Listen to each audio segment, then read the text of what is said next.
আমরা আজকে দাঁড়িয়েছি মাওলা আলী আলাইসাল্লামের বেলায়েতের উপলক্ষ করে।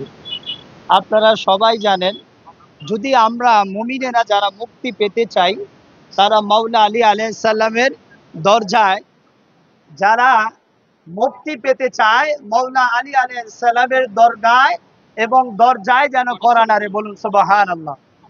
যদি আমরা না রাখে, আমার খাজা গরিব নওয়াজ বলে, যে ব্যক্তি মুক্তি পেতে চায় সে যেন মাওলা আলী আলাইহিস সালামের দরজায় কোরআন আনে, বলুন সুবহানাল্লাহ।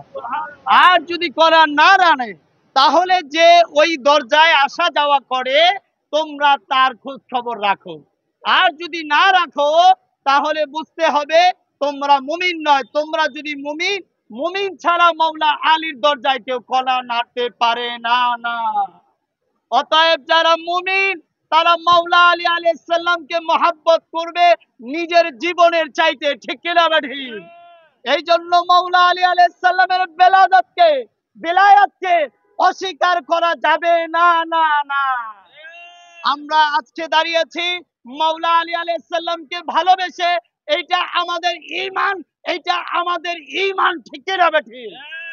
মাওলা আলী আলাইহিস সালামকে ভালোবাসা ছাড়া আপনি মুসলমানিত্ব তো দূরের কথা, আপনি আপনার মুসলমানিত্বই দাবি করতে পারবেন না।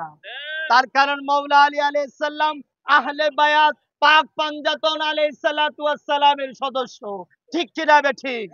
যেটা আমরা গাদিরে ঘুম বলি, গাদিরে ঘুম হলো একটা স্থানের নাম।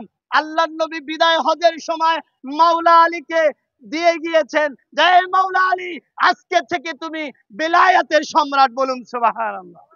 তাহলে সেখান থেকে মাওলা আলী আলাইহিস সালাম সকল ওলিদের ওলি, যিনি মাওলা আলীকে না মানবে কোন পীরত্ব দাবি করতে পারবে না। এই জন্য মাওলা আলী হলো সকল বেলায়েতের সম্রাট। যদি আপনারা ওলি আল্লাহ মানতে চান, পীর আউলিয়া হতে চান, পীরত্ব দাবি করতে চান, মাওলা আলীকে মেনেই মানতে হবে, ঠিক কিনা বেঠিক? যাই হোক, অনেক কথা ছিল, এখানেই আলোচনা সংক্ষিপ্ত করলাম।